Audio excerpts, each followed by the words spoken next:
atención. Muy buenas noches a todos los amigos que nos están escuchando y viendo.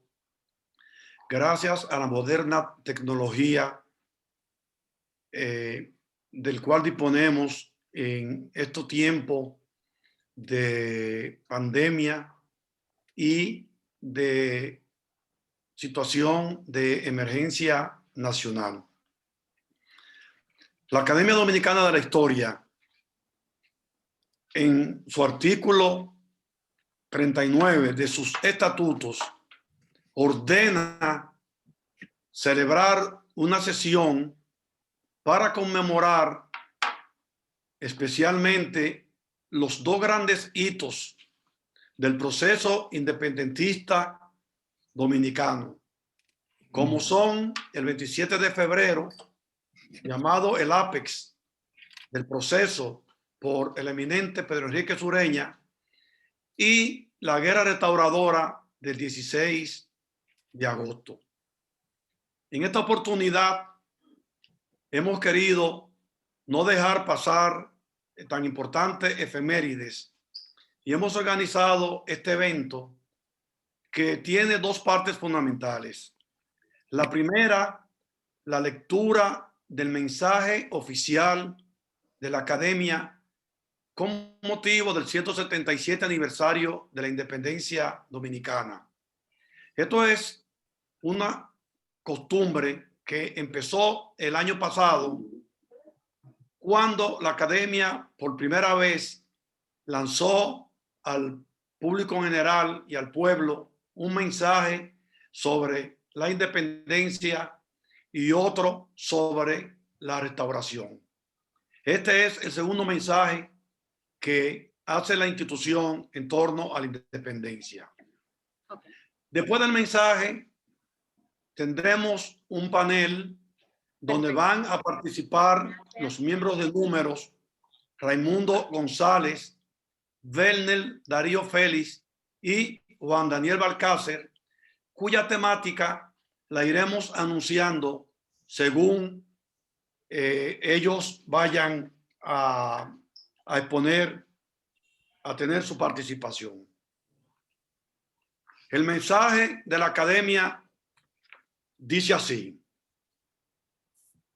en el marco del 177 aniversario de aquel glorioso 27 de febrero de 1844, los dominicanos podemos proclamar con orgullo que contamos con una patria robusta, firme y con inmensas posibilidades de superar las dificultades que puedan interponerse en la ruta que conduce a nuestro pleno desarrollo como nación, precisamente en estos momentos en que se padece la pandemia de la COVID-19. Es necesario que cada dominicano pueda afirmar que cuenta con un país que mira su pasado con orgullo, vive su presente con alegría y ve el futuro con esperanza. Sin embargo, el camino recorrido hasta hoy ha sido tortuoso y teñido con la sangre noble de miles de dominicanos que a través de un prolongado y tesonero esfuerzo convirtieron esta tierra en una patria que los dominicanos de hoy debemos engrandecer con espíritu agradecido, enalteciendo su recuerdo. Veamos los ejemplos. Aunque en diciembre de 1821 José Núñez de Cáceres inició la ruta que conduciría a los dominicanos al logro posterior de la emancipación, la ocupación haitiana ocurrida semanas después y que se prolongaría por 22 años ininterrumpidos, afianzó la conciencia popular que ratificó el hecho nacional. En efecto, las medidas políticas dispuestas por Jean-Pierre Boyer crearon las condiciones para que cuajaran las legítimas aspiraciones de nuestros habitantes por conformar una nación libre, soberana e independiente. Por esa razón, los acontecimientos que condujeron a los hechos ocurridos el 27 de febrero de 1844 constituyen sucesos de perpetua memoria, complejos y significativos, sin los cuales hubiera sido imposible el inicio del proceso que condujo a nuestra independencia y al nacimiento de nuestra patria. Los dominicanos de ayer apoyaron las medidas progresistas de los ocupantes haitianos cuando liquidaron la institución de la esclavitud y distribuyeron tierras entre los campesinos porque las consideraron medidas justicieras. Sin embargo, las arbitrariedades practicadas contra nuestros pacíficos ciudadanos, unidas a la imposición del Código Rural y a su autoritaria aplicación, perturbó no solo el sistema de producción predominante entonces, sino que estableció una normativa jurídica y tributaria que provocaba que el trabajo de nuestros laboriosos hombres, en lugar de acrecentar sus bienes, sus propiedades y nuestra economía, contribuía a incrementar el tesoro de los haitianos. En efecto, sobre las espaldas de nuestros habitantes recaía el pago de una buena parte de la deuda que Haití había contraído con Francia a cambio del reconocimiento de su independencia, compromiso que los dominicanos no consideraban suyo y que provocó una indignación nacional que mantuvo encendida la llama independentista. Esas disposiciones, unidas a las lamentables condiciones económicas, políticas, sociales y culturales en las que se encontraban los habitantes de Santo Domingo, se convirtieron en el detonante que estimuló que en el decenio de 1830 a 1840 surgieran distintos movimientos separatistas, tanto de carácter liberal como conservador, que se convirtieron en la tea que necesitaba el país para encender el latente patriotismo de nuestro pueblo. La misión de liderar, organizar y combinar esfuerzos por la gesta de independencia dominicana fue asumida por Juan Pablo Duarte, joven talentoso que había conocido las ideas libertarias en Europa y que a su regreso en 1831 se dedicó a transmitir a sus conciudadanos el programa, los ideales, los sentimientos libertarios y sus aspiraciones de liberarse del yugo extranjero.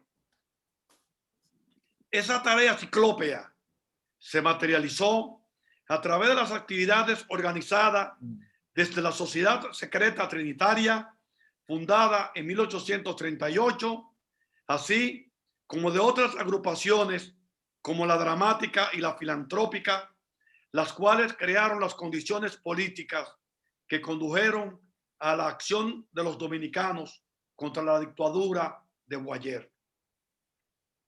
Debemos destacar que el conjunto de ideas concebida por Duarte formaba parte de una clara estrategia.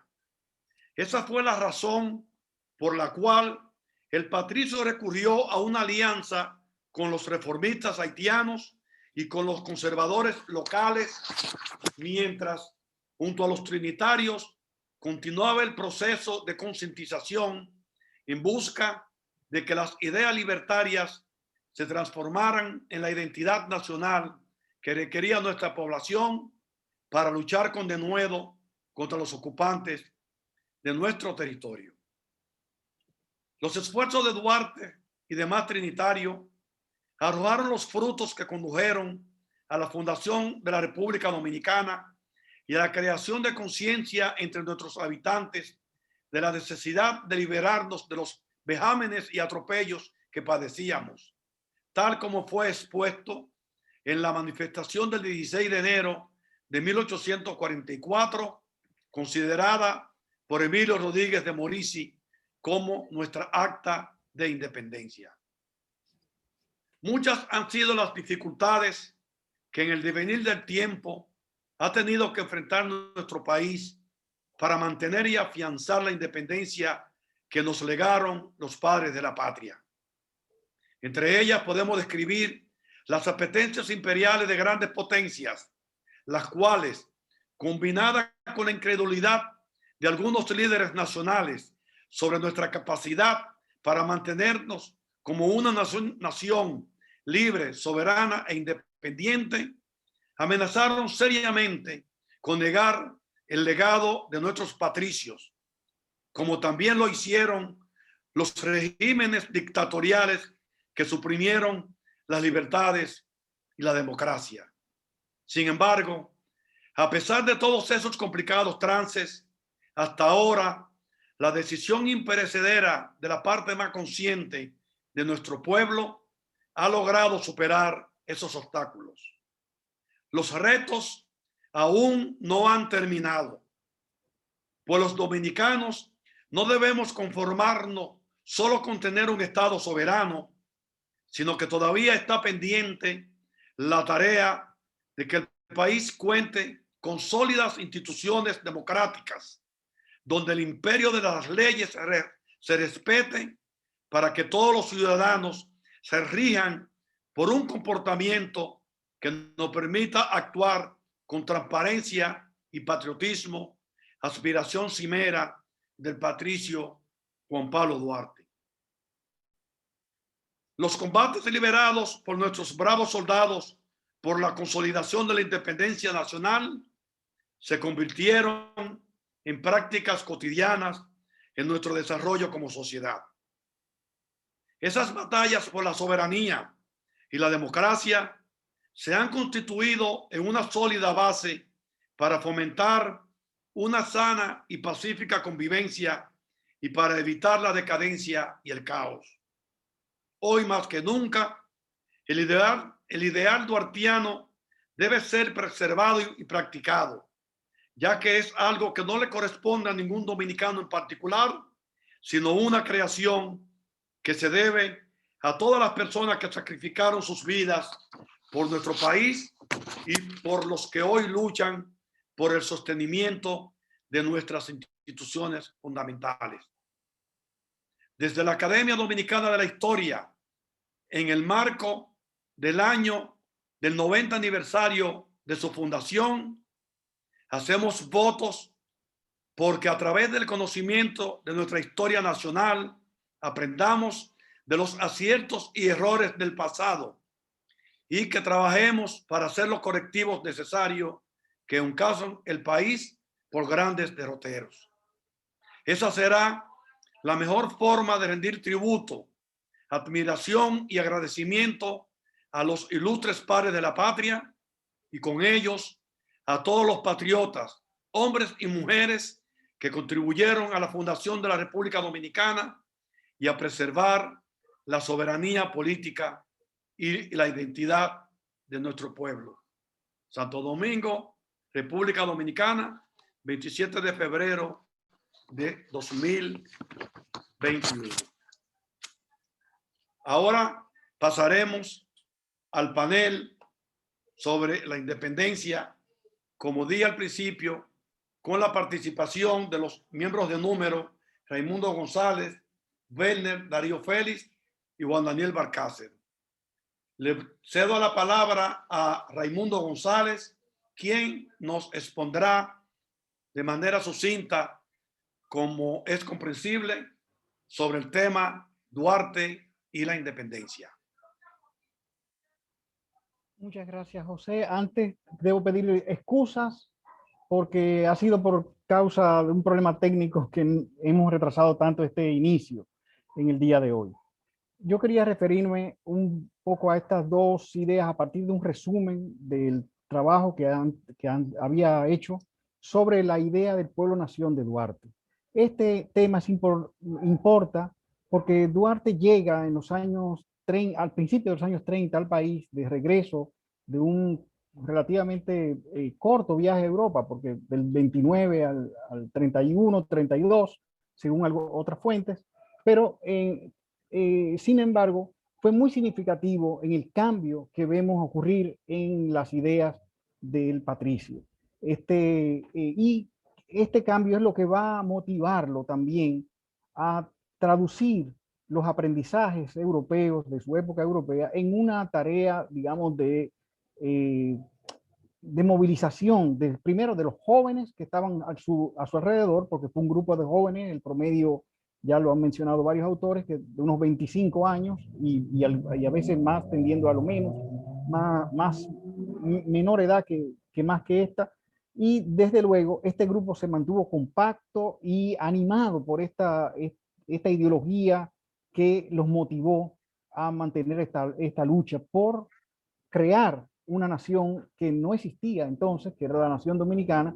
Desde luego, aunque con intentos anteriores, ya lo acaba de mencionar, el proceso de independencia, como señalaba José hace un momento, pues Pedro Enrique Reyes había anotado como primer hito el año 1821, pero también ya hubo un conato, no un hito, pero un conato en el año 1809, cuando era posible, frente a en la lucha antifrancesa o contra el dominio francés, también era posible, como lo plantearon Ciriaco Ramírez y otros, la constitución de una nueva nación. Sin embargo, la concientización, la creación de las ideas que iban a hacer posible esta creación no estaban maduras entonces, y todavía no lo estaban en 1821, pese a que era clara ya, porque había una lucha en todo el continente,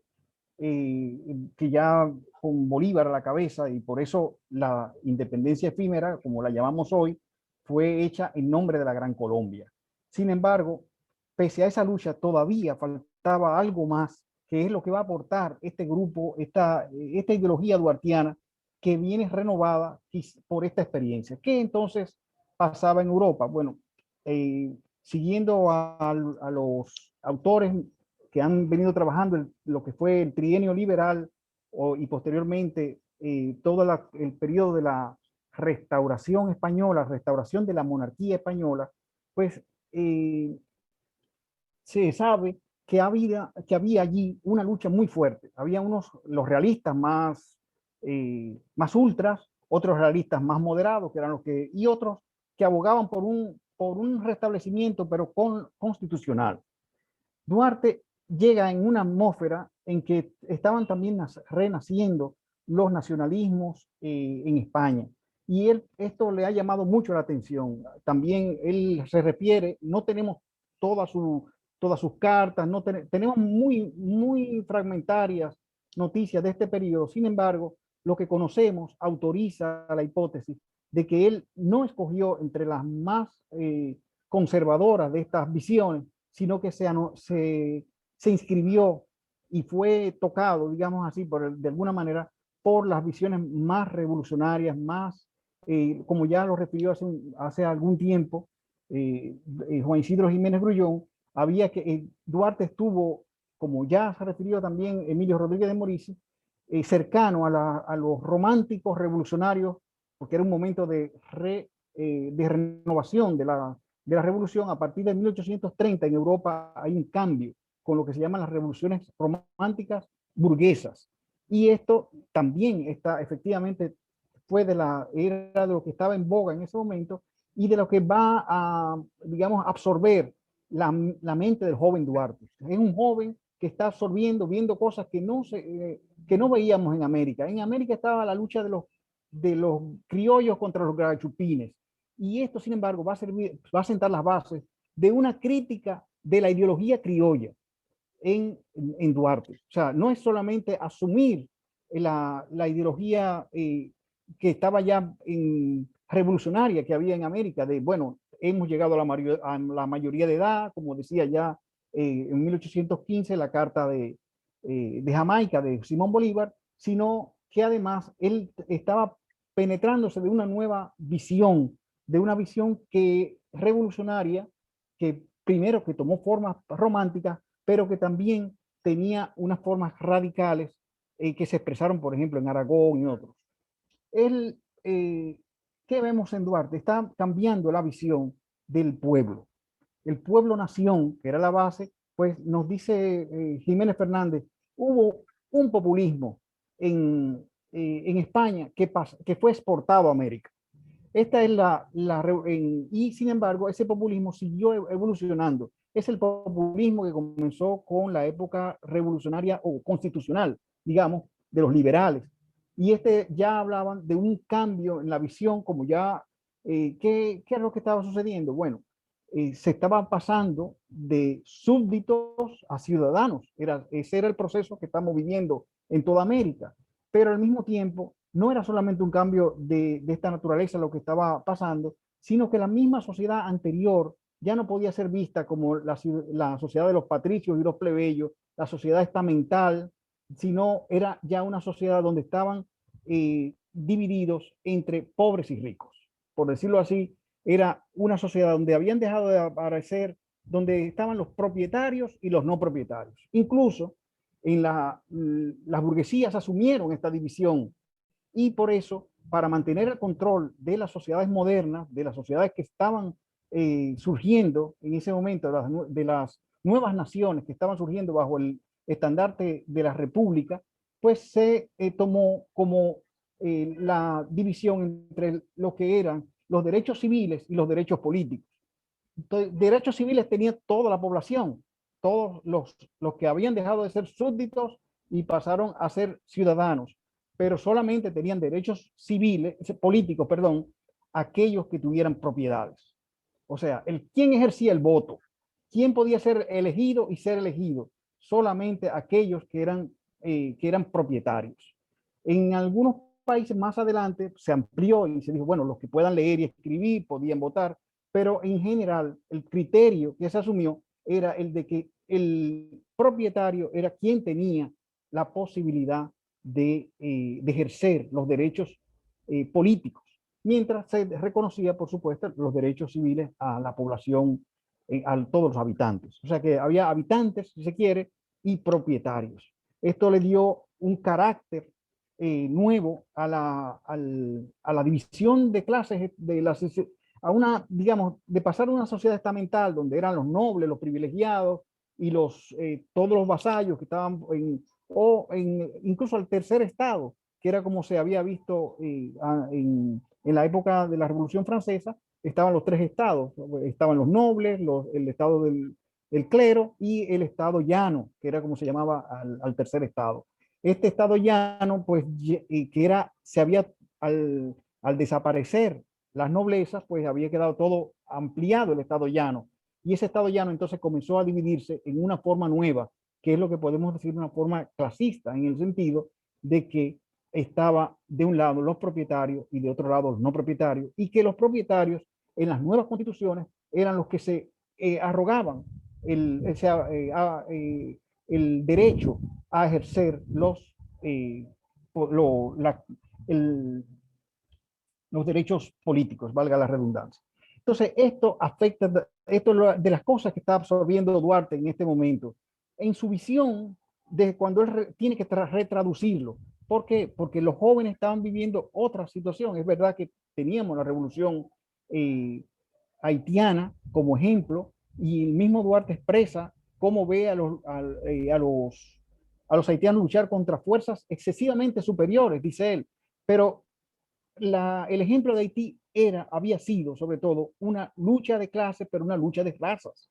Lo que él está tratando también en esa retraducción de no llegar, no tomar nunca ese camino.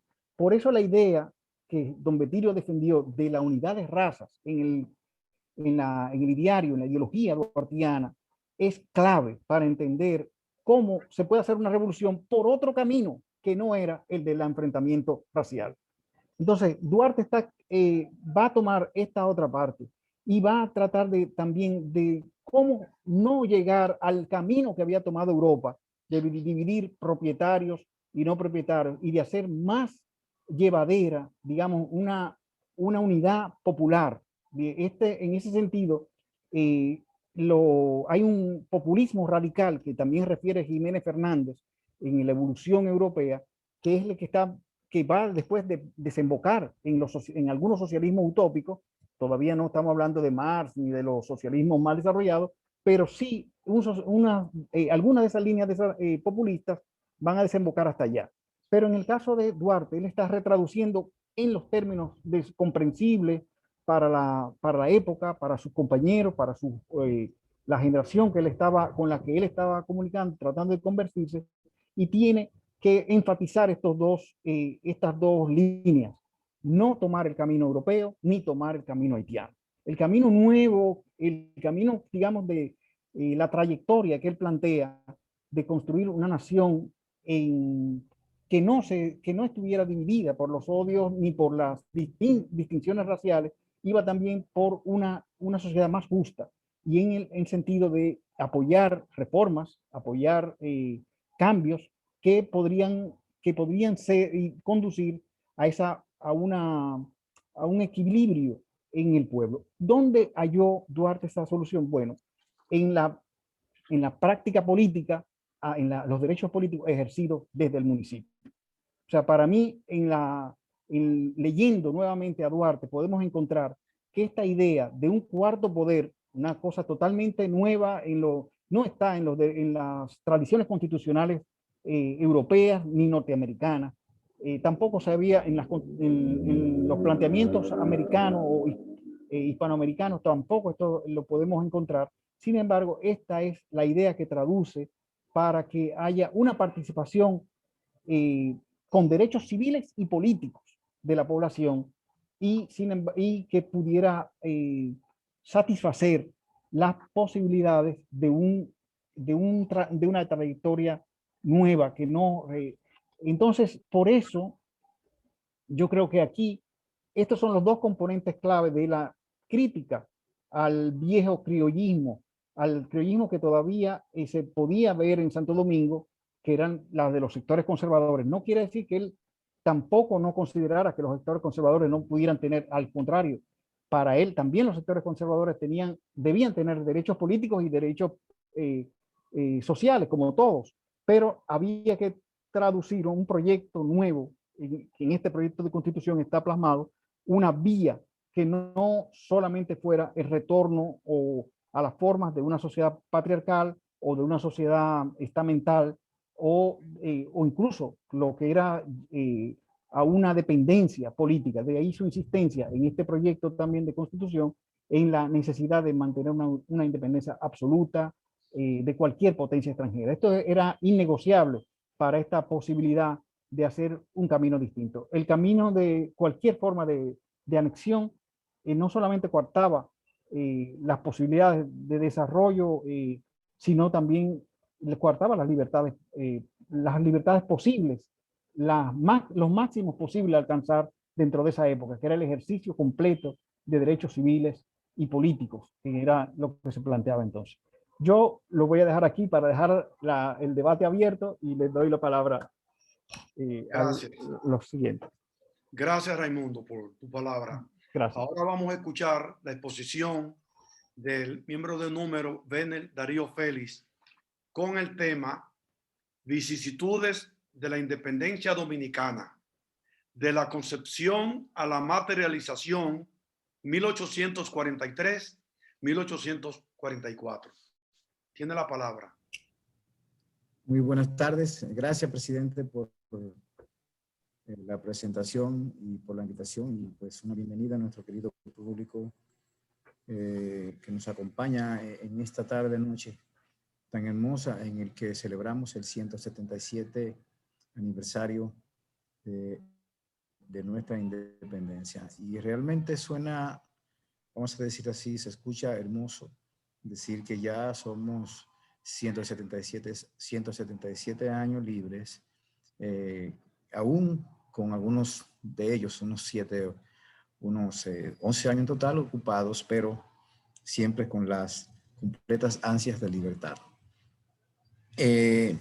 Hoy, pues, al celebrarlos y al celebrar a Duarte y al celebrar a los independentistas, al celebrar esas ideas libertarias y todo esa conjunción de nuestros patriotas para la instauración del Estado Dominicano, pues hoy pues lo vemos desde una distancia y lo celebramos. Ahora nos preguntamos qué tan difícil fue para ellos, qué tan difícil fue para la independencia, qué vicisitudes este proceso. Realmente estas son las preguntas que motivan a hacer el análisis en torno al tema y poder comprender la dimensión de esta separación, una independencia indudable que al final pues culminó con el advenimiento del Estado Dominicano. Y es que si bien es cierto que Duarte inició todo un periplo político, social y patriótico desde antes de 1838, proclamando primero secretamente y después abiertamente el proceso de la independencia, también es indudable que en ese devenir encontró una serie de escollos. No solamente la posición o la oposición del Estado haitiano, pretendiendo siempre agenciarse con el control de la parte del este, sino que sus principales sitios la encontró dentro del mismo seno de lo que luego fue la República Dominicana, del mismo seno de los dominicanos. Primero, unirse los propios haitianos.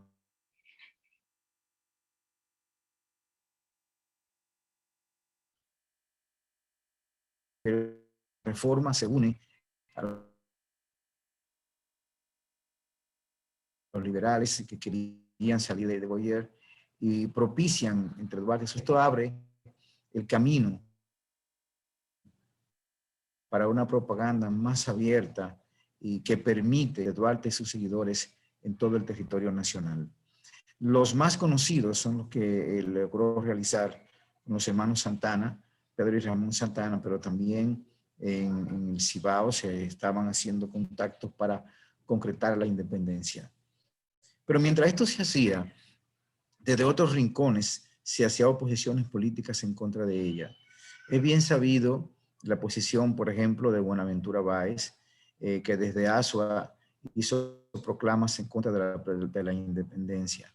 Es bien sabido la posición de otros personajes, la indiferencia y la oposición de personajes como Tomás Bobadilla, que al principio no estaba integrado, ya luego pasa a formar parte del movimiento, que indudablemente pues comienza a provocarse los escollos en el proceso.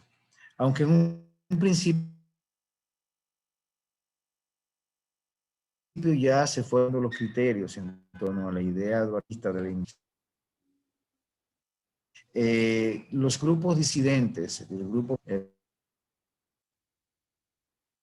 grupo pro-haitiano, pues luchaba todos como, pero siempre detrás de un protectorado.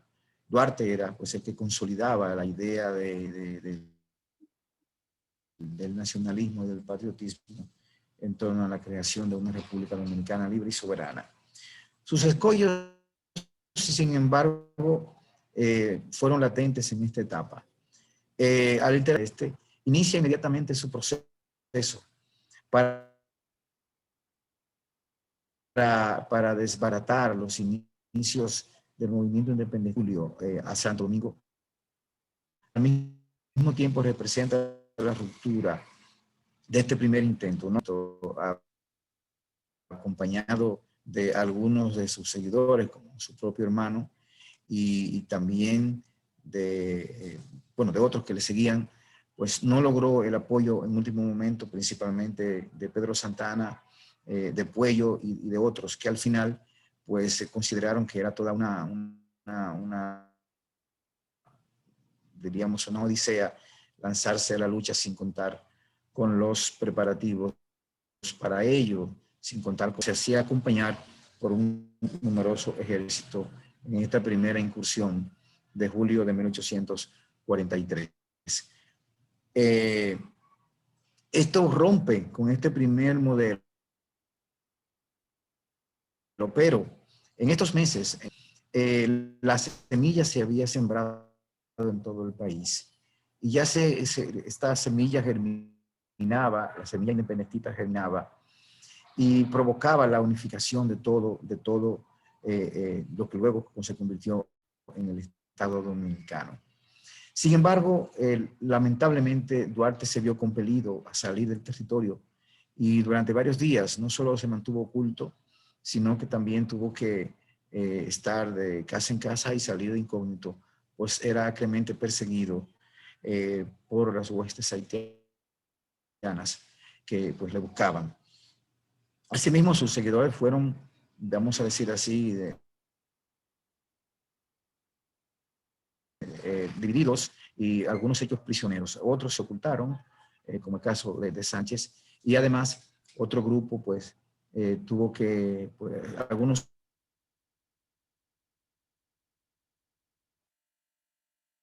se escaparon, tuvieron también que tomar partido con el nuevo Estado y mantenerse silentes. Sin embargo, y ya para finales, las bases de la independencia con la unificación de los grupos, principalmente Santo Domingo. Ese 16 de enero de 1844, cuando se firma el manifiesto, que al mismo tiempo, como leía nuestro presidente, se convierte en nuestra acta de independencia y también en nuestra primera constitución, donde se asientan las bases del primer Estado. Bueno, nuestra primera constitución informal, vamos a decirlo así. A partir de aquí inicia un periplo para iniciar el proceso independentista.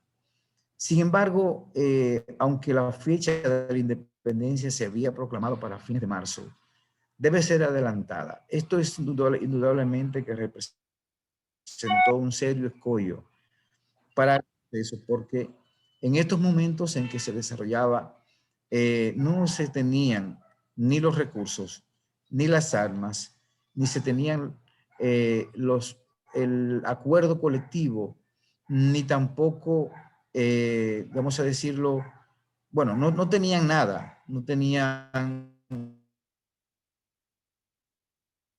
posibilidades de obtener estos recursos con facilidad. Sin embargo, y obliga a los trinitarios, obliga a los seguidores de Duarte a propiciar esta independencia, pero fue una proclama prácticamente sin nada en las manos. Esto ya lo dice Saint-Denis, que los que venían a Santo Domingo a integrarse al ejército, pues andaban sin armas, no tenían rifles, no tenían fusiles, no tenían armamentos de ningún tipo, solo contaban con su arma de uso común. Entiéndase, pues una lanza, un machete, o si acaso algunas armas viejas, pero más nada. Solo estaban todos cargados de patriotismo. Esto, además, no tenían dinero. Esto obligó a la Junta Gubernativa, este primer gobierno, a tener que propiciar necesariamente la búsqueda de armas y en estas fines también propicia la llegada de Duarte, quien debía traer armas que estaba diligenciando desde hacía algún tiempo en Saint Thomas y Venezuela. Y además se mandaron a comprar armas también a Saint Thomas. Pero al mismo tiempo comenzaron a recoger las armas que estaban entre la población, las que estaban dañadas en el arsenal, porque no había armas en el arsenal, y otras que estaban en manos de las guardias nacionales, para hacer 200 hombres que llegaron desde Hincha, de mano de Pedro Florentino, los que llegaron con Esteban Roca, venidos desde San Cristóbal, los 400 que llegaron con Pedro Santana, llegaron sin armamentos y partieron a enfrentarse. Los únicos que tenían armas eran los que pertenecían al regimiento 31 y 32 y algunos otros que pertenecían a las guardias nacionales. Ellos fueron de difícil superación. Incluso todavía ya después de las primeras batallas, fue que comenzaron, después de la primera batalla, del 19 de marzo fue comenzaron a llegar estas armas que engrosaron al ejército. Lo propio ocurrió en Santiago. En Santiago hubo de incluso instalarse una fábrica de lanzas para poder alimentar de este armamento a la tropa porque no tenían otras condiciones. Y improvisar con la construcción de balas y metralla para poder pues llevar a cabo las primeras defensas. El Estado se enfrenta a esta situación, no tenía dinero para nada, no tenía dinero para alimentar la tropa. ¿Qué debe hacer? Comienza un proceso de reclutar recursos, quienes comenzaron a donar su dinero, y no solamente dinero, sino también comenzaron a donar alimentos, comenzaron a donar, o sea, fue todo un movimiento nacional que no solamente conllevó el acercamiento de hombres, sino también la entrega de recursos económicos. El Ayuntamiento de Santo Domingo, por ejemplo, aportó mucho dinero de lo poco que podía recoger para el sostenimiento y además los préstamos que lograron obtener de los extranjeros que negociaban el país, como la Casa Rothschild y otros más. Asimismo, otras vicisitudes debieron enfrentar para poder lograr la independencia. No todos los dominicanos estuvieron al unísono con el proceso independentista. Contrario a lo que podamos creer, no solo Báez y sus seguidores se tomaron iniciativas contrarias y proclamaron su oposición, no solo ellos. Uno de los primeros escollos fue la oposición de Montegrande, que pues aupados por la idea de que podían volver a ser esclavos, hacen una oposición abierta, incluso detienen a la marcha del ejército que encabezaba Santana en un momento dado, temerosos de que volviesen a la esclavitud. Lograron ser incluidos en el ejército dominicano por la intervención el mismo día 28 de Tomás Bobadilla y de otros, y esto es indudablemente parte de lo que sirve parte de estas soluciones. Sin embargo, en el sur no ocurrió lo mismo. Durante la marcha del ejército haitiano, los hombres de San Juan, de las Matas de Farfán, de Enriquillo, Petitrú entonces, y de Rincón, que es hoy Cabral, esos miembros de las Guardias Nacionales de Neiva pasan a formar parte del ejército haitiano. Y pues el sur se divide. Algunos sectores toman partido en favor del ejército dominicano, como el caso de Juan de los Santos, que era capitán de una sección por entonces, que se convierte en el mensajero del ejército dominicano y que estaba detrás de las líneas enemigas, contrarrestando las comunicaciones en una labor excepcional realizada por este personaje. O sea, fue una oposición abierta, incluso se mantuvieron al lado del ejército haitiano todavía entrada la contienda. Las vicisitudes se recrudecieron después de la primera batalla de 19 de marzo, no así en el norte. Después de la primera batalla, los haitianos se quedan aposentados en Azua. Y desde Azua, pues ellos, para poder alimentarse, dado que la alimentación se hizo un poco difícil, aunque luego por los ataques de la Armada Dominicana o de la bisoña armada que entonces estaba funcionando, pues se consumieron todos los alimentos alrededor del sur hacia el sur de Azua. Entiéndase de los habitantes de los pueblos y de los atos de Tabara Arriba, de Tabara Abajo, de Peralta y de otros más. San Cristóbal y todas estas comunidades. Y dejando prácticamente sin alimentos a la zona. Fue toda una situación engorrosa que le causó serios inconvenientes al ejército. Hubo de crear una línea de suministros en el que el ejército del sur principalmente se abastecía, principalmente del de Seibo, o desde la zona de Santo Domingo. Solo en Santo Domingo se sacrificaron 152 reses en el radio de poco tiempo para poder alimentar la tropa. Las vicisitudes del ejército y de la independencia no quedaron aquí. Aunque poco a poco el ejército se fue recuperando, otras de carne se comenzó a hacer mella en este ejército. Se recrudece aún más con la salida de los haitianos.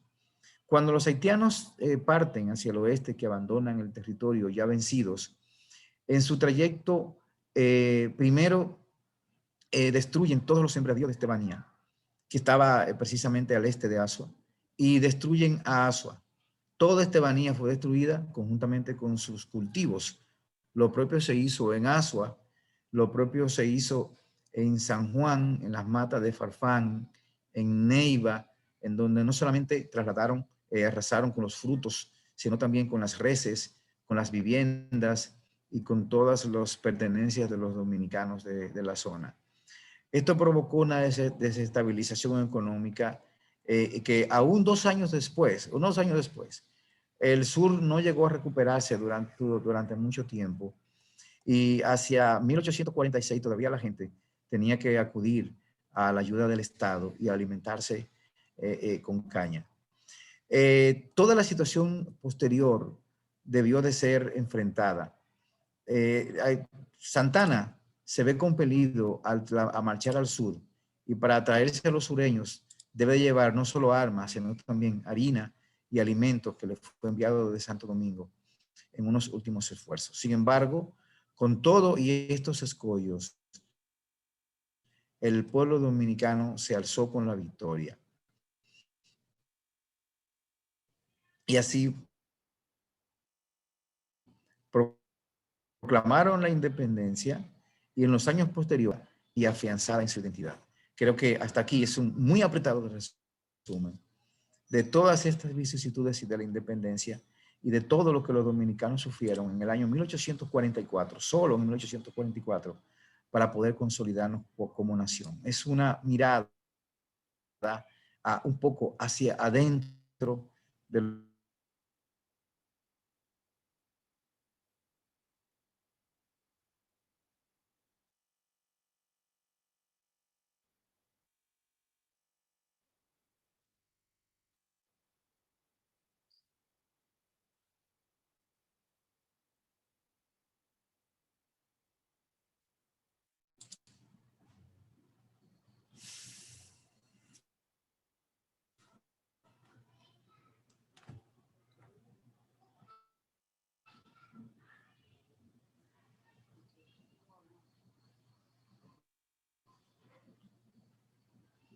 ¿Escuchan?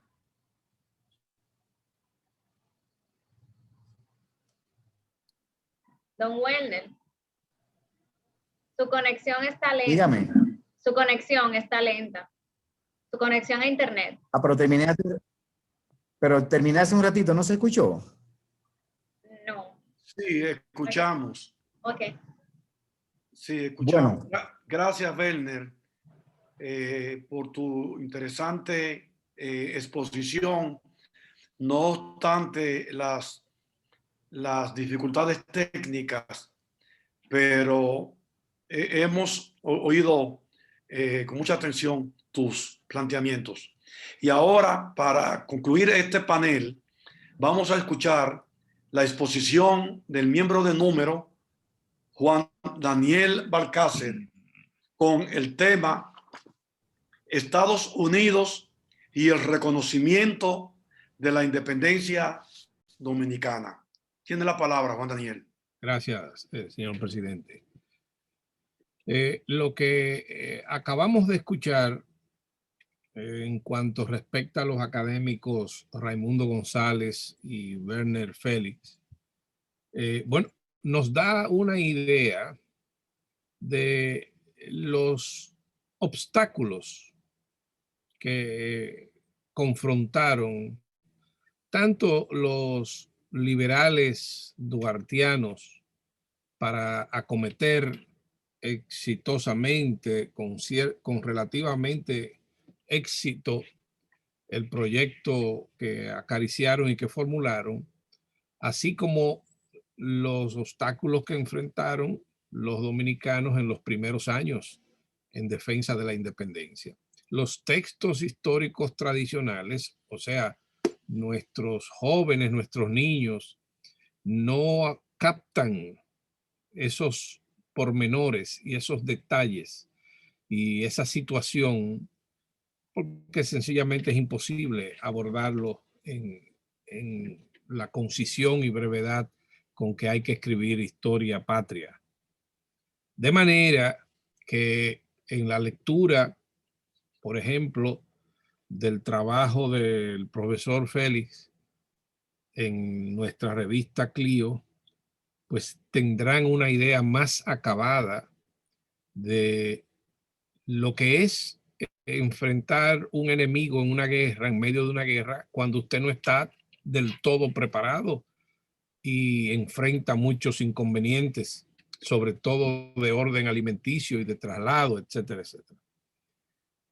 Pero ubiquémonos en el 27 de febrero, a partir del 27 de febrero de 1844, cuando es proclamada no solamente la independencia, sino también la República Dominicana, es decir, el Estado-nación. Esos hombres y mujeres que llevaron a cabo esa jornada revolucionaria, bueno, lograron ese propósito en primera instancia, pero el choque que se produjo poco después entre liberales y conservadores por controlar el poder, que se materializó, se llevó a la práctica aquí en el terreno político en los primeros meses de fundada la República, pues culminó relegando al sector liberal a un plano secundario, hasta el punto de que todos sabemos que Duarte y sus compañeros no solamente fueron reducidos a prisión, sino acusados de traidores a la patria y deportados del país a perpetuidad. Entonces, el sector conservador que se quedó al frente del nuevo gobierno tenía la siguiente misión por delante. Primero, construir el Estado-nación y sus instituciones político-jurídicas. Segundo, defender la soberanía nacional frente a las invasiones haitianas, toda vez que tanto los políticos como legisladores haitianos se resistían a aceptar la voluntad de los dominicanos de independizarse y constituirse en nación independiente. Y sobre todo, la defensa de la soberanía nacional frente a esas invasiones, es decir, conformar un ejército que no existía y destinar prácticamente la mayor parte del escaso presupuesto nacional y de los recursos en hombres y mujeres para atender a esa guerra de defensa que en el mes de marzo, como todos sabemos, se produjo tanto en Azua como en Santiago. Pero en adición a la construcción del Estado y sus instituciones, el gobierno dominicano, que entonces comenzó a funcionar bajo la regencia de Pedro Santana y de Buenaventura Báez, tenía otro objetivo también muy importante, que era el establecimiento de relaciones diplomáticas con otras naciones, sobre todo europeas, y con los Estados Unidos de Norteamérica, porque ello no solamente representaba un importante respaldo moral, si se quiere, en el plano internacional, sino que frente a los haitianos que nunca reconocieron el derecho de los dominicanos a independizarse, bueno, pues se entendía que también un establecimiento de relaciones con países poderosos podía servir de valladar para las pretensiones haitianas de mantener la una e indivisible. Sabemos que la proclamación de la independencia se llevó a cabo bajo una influencia muy marcada del cónsul francés Saint-Denis, bueno, hasta el extremo de que Saint-Denis llegó a firmar el acuerdo entre el nuevo gobierno y las tropas haitianas que quedaban en Santo Domingo el 29 o a principios de marzo del 44. Pero el interés de Saint-Denis no era apoyar a los dominicanos, fueran liberales o conservadores. Liberales no, porque él fue un enemigo declarado de Duarte y de los trinitarios, sino apoyar al sector conservador dominicano para establecer un protectorado en la parte española de la isla con los fines ulteriores, con el propósito ulterior de recuperar el dominio que otrora tuvo Francia sobre la parte francesa. Y en esa tesitura, el nuevo gobierno, encabezado por Pedro Santana bajo la influencia de Tomás Bobadilla, pues también miró no solamente hacia los representantes comerciales que tenía Inglaterra y que tenía España por estos predios, sino que también miró hacia los Estados Unidos, porque recuérdese que los Estados Unidos de Norteamérica venían ya desarrollándose como un país modélico en la América hispana, y en el decenio de 1830, 1840, los Estados Unidos ya se habían convertido en un paradigma para las naciones hispanoamericanas, hasta el punto que esas revoluciones secesionistas que llevaron a cabo la mayoría o la casi totalidad de los pueblos que hoy conforman el continente suramericano, centroamericano, como bien señaló Raimundo, que había sido un movimiento antifrancés en gran parte, porque recuérdese que las élites criollas latinoamericanas a partir de 1810 reaccionaron en contra de la ocupación francesa de España, y por lo tanto nadie quería, el que había sido y se sentía orgulloso de sus lazos y de su herencia hispánica, no quería ser francés, y por lo tanto ese sentimiento antifrancés generó, fue un componente importante para incentivar e estimular esos movimientos independentistas de América Latina. De manera que Estados Unidos, ya con el devenir de los primeros 30 años del siglo XIX, pues se habían establecido como un país de progreso en el que la democracia y el sistema presidencialista adoptado por los países latinoamericanos eran el ideal a perseguir y a imitar. Y por eso, para los nuevos gobernantes dominicanos, para esa élite que integraban Santana, Bobadilla, Caminero y otros, era importante lograr que los Estados Unidos reconocieran la independencia dominicana. Y hacia ese propósito, a principios de 1845, el presidente Santana designa una comisión encabezada por el doctor Caminero para que gestionara en Washington el reconocimiento de la independencia, pero los norteamericanos, que tenían a la vez sus propios proyectos respecto del Caribe y de otros países de lo que hoy es América Latina,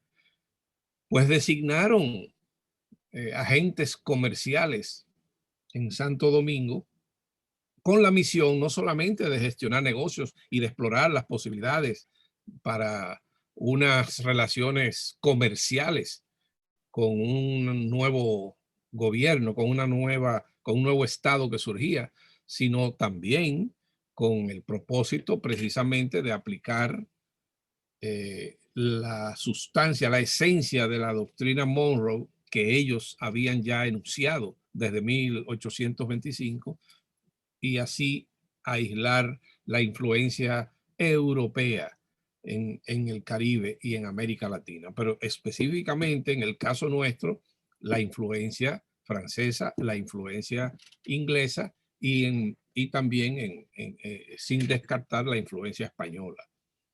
En ese sentido, recordemos dos nada más, porque varias misiones de agentes comerciales vinieron a Santo Domingo durante la Primera República, pero las dos que más importantes fueron la primera de John Hogan, que hizo un informe muy preciso de lo que le interesaba saber a los norteamericanos, quiénes eran los dominicanos, cómo estaba conformada étnicamente su población, cuál era su idioma, cuál su cultura, cuál era la relación existente con la parte francesa. ¿Tenían ellos posibilidad de defenderse por sus propios recursos? ¿Podían ellos sostener su independencia? Todo eso les interesaba a ellos. Y además, qué riqueza territorial, qué podía haber en la isla de Santo Domingo que fuera de interés para ellos. Igual que ocurrió con Francia, los norteamericanos y los agentes comerciales que llegaron aquí, pues fijaron su atención no solamente en la riqueza natural que tenía la parte española en todo su territorio, sino la importancia estratégica de la bahía de Samaná.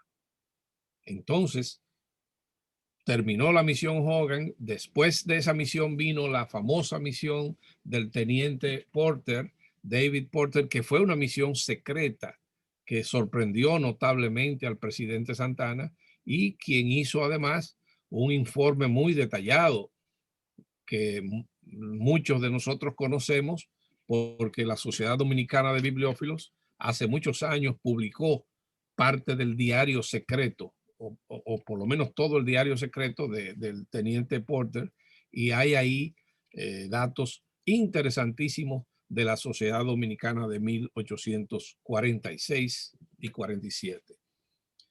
Pero a todo esto, ni la misión del doctor Caminero en Washington, ni la presencia de los agentes comerciales en Santo Domingo lograron que los Estados Unidos reconocieran la independencia nacional.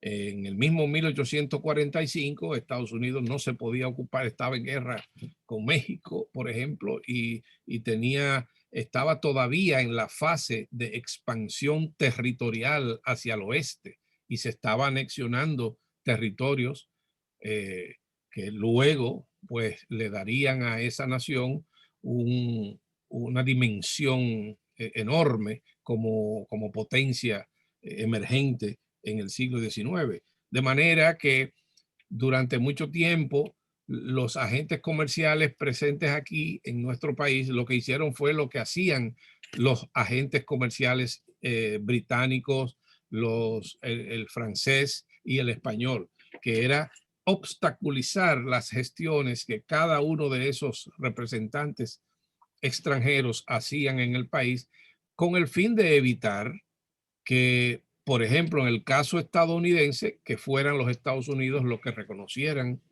la independencia dominicana y ello conllevara a un acuerdo o un tratado que le cediera a ellos mayores privilegios que a los otros.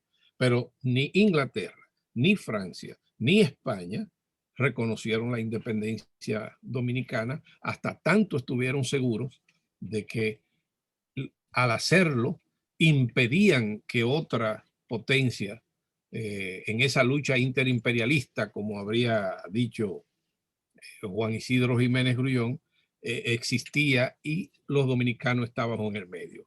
Durante la Primera República, no fue posible que se obtuviera el reconocimiento de la independencia y mucho menos de Haití. De manera que lo que se fue logrando en base a los triunfos del ejército dominicano en los encuentros bélicos con los haitianos, a pesar de todas esas dificultades que enumera Werner en su trabajo, bueno, no podemos decir que fue un milagro. Ahí convergieron muchos elementos que también la parte de los historiadores militares dominicanos han estado analizando, porque muy poca gente toma en cuenta lo que es para un ejército trasladarse de Puerto Príncipe hacia esta parte del este, a la mayor parte a pie, con una artillería de caballería, y no todos, o sea, ellos también tenían problemas. Y en el caso de la alimentación que escaseaba para el ejército dominicano, imagínense ustedes lo que significaba, por ejemplo, por el sur, en Azua, la presencia de 3,000 o 4,000 o 5,000 dominicanos y de 10,000 soldados haitianos que también tenían que alimentarse, y ellos no andaban con sus raciones alimenticias a cuestas. Es decir, todo salía de la tierra que ellos estaban precisamente tratando de recuperar. En el caso de los Estados Unidos, lo que tenemos que destacar, y eso también figura en un trabajo publicado por mí en la revista Clio, es que el esfuerzo en la Primera República se concentró en lograr el reconocimiento de la independencia. No fue posible. Sobrevino la anexión a España, que los Estados Unidos, por el hecho de que ellos a su vez enfrentaban problemas internos hasta el punto de que la nación se dividió en dos y culminó con la guerra civil o guerra de secesión, los Estados Unidos nada pudieron hacer para impedir la anexión a España. Y después que tuvo lugar la guerra de la Restauración y recuperamos nuestra independencia, entonces las relaciones entre Santo Domingo y los Estados Unidos tomaron otro giro. ¿Por qué tomaron otro giro? Porque ya los Estados Unidos, unificados, fortalecidos por su unión y por haber podido evitar que se escindiera la sociedad dominicana en dos países, pues estaban ya más compactos para poder enfrentar el declive o a las potencias europeas que ya perdían definitivamente terreno, tanto en el Caribe como en América Latina. Y ya los Estados Unidos entonces se dispusieron a aplicar una nueva política tendente a fortalecer sus vínculos tanto en el Caribe como en otros países. En el caso nuestro, se dio la situación de que los nuevos presidentes que emergieron de la guerra restauradora, entre ellos José María Cabral y Buenaventura Báez.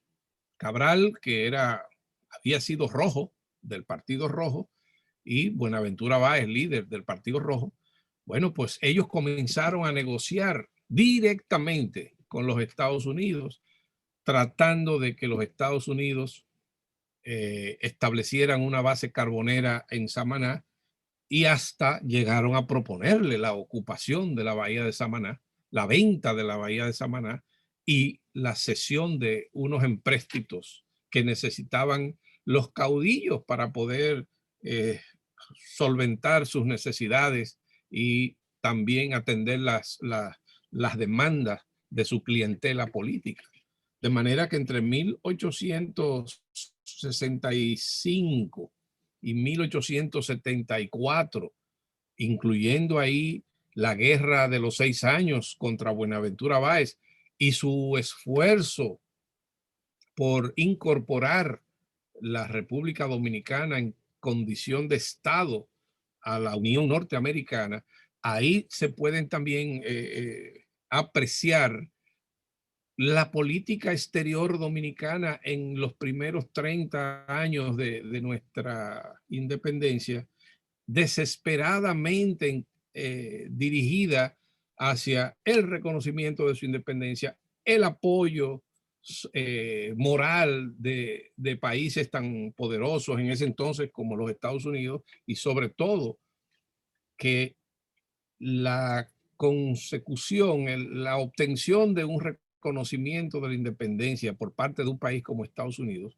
consideraban nuestros dirigentes de la época, iba a significar que los haitianos iban a desistir definitivamente de su interés y su deseo de recuperar la parte española y mantener la isla una e indivisible, a pesar de que a partir de la gestión de Fabre-Geffrard se había interpretado como que había habido un desistimiento por la parte haitiana de recuperar el territorio dominicano por vía de las armas, aunque la última invasión haitiana fue en 1857.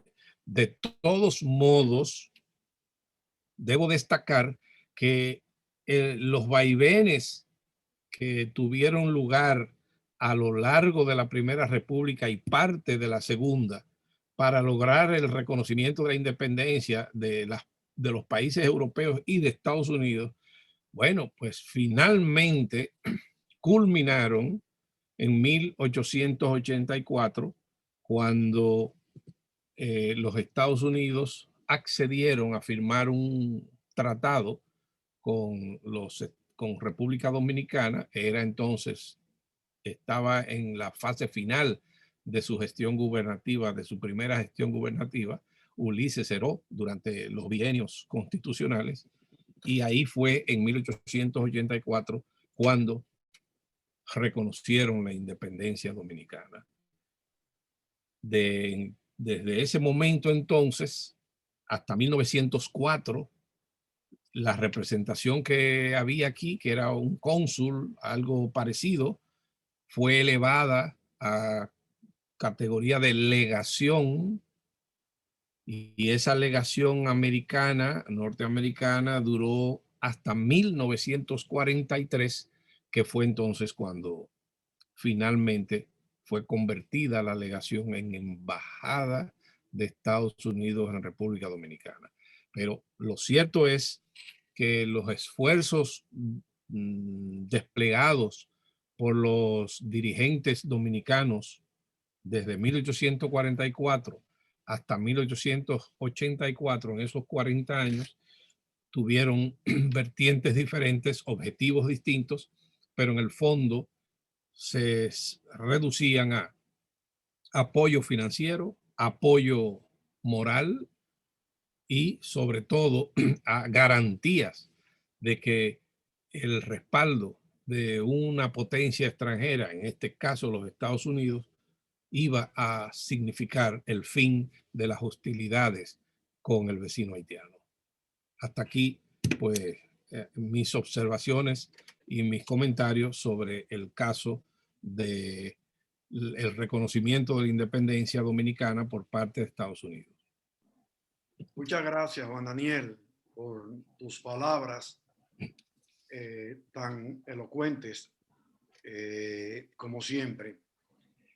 Hemos llegado al final de esta actividad y en las palabras finales yo quisiera resaltar la satisfacción que tiene la academia, que siente la Academia Dominicana de la Historia por la celebración, gracias a la tecnología moderna, de este evento donde hemos exaltado la independencia dominicana.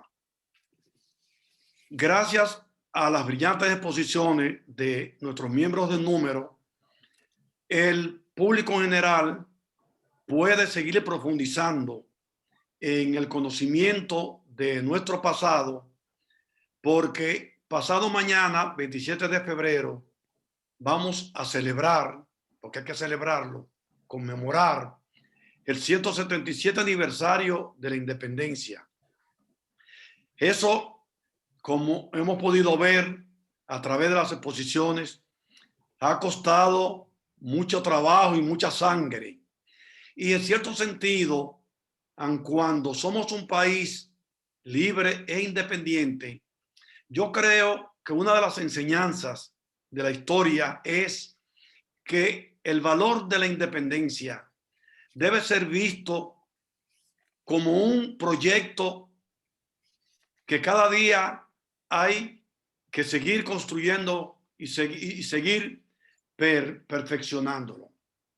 Por eso, la Academia le agradece de nuevo a sus miembros de números, Raimundo González, Werner Darío Félix y Juan Daniel Balcácer, por sus respectivas exposiciones. También quisiéramos agradecer a la señora Casey Brens, que no se ha visto, pero ella es la directora administrativa de la Academia y la coordinadora de esta actividad. Gracias a su desvelo, hemos celebrado esta sesión solemne de manera virtual. También quiero agradecer a mi esposa, Esther Abreu de Ches, porque ha prestado su colaboración y sobre todo me ha facilitado su equipo computacional, y por eso ustedes ven que en mi figura sale el nombre de ella, Esther Abreu de Ches. También quiero agradecer a todos los que se han conectado y han participado de esta actividad. Y solamente para despedir, me resta dar las buenas noches y decirle que hasta la próxima ocasión.